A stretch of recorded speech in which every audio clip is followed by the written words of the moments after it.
সালাম আলাইকুম রহমতুল্লাহ। ফেসবুকে ইদানিং দেখছি তিনটা ছবি আসতেছে, একটা জিয়াউর রহমান, একটা খালেদা জিয়া এবং একটা তারেক রহমানের। তো জিয়াউর রহমানের ছবির নিচে লেখা আছে যে প্রথমবারই প্রেসিডেন্ট, খালেদা জিয়ার ছবির নিচে লেখা আছে প্রথমবারই প্রধানমন্ত্রী, আর তারেক জিয়ার ছবির নিচে লেখা আছে প্রথমবারই প্রধানমন্ত্রী।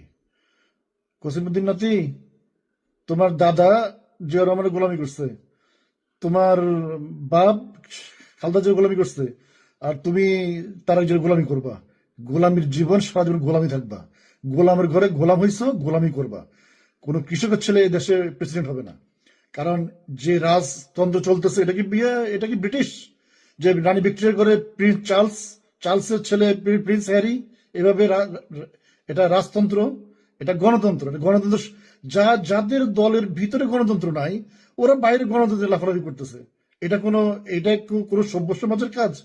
আর তোমরা যে এগুলো নিয়ে লাফালাফি করো, তোমাদের সাত জাগে না যে তোমাদের নেক্সট জেনারেশন ইচ্ছা করবে না যে তারা দেশের প্রধানমন্ত্রী হবে, দেশের শাসন কার্য পরিচালনা করবে? এটা কি একটা সিস্টেমে চলে আসলো রাজতন্ত্র?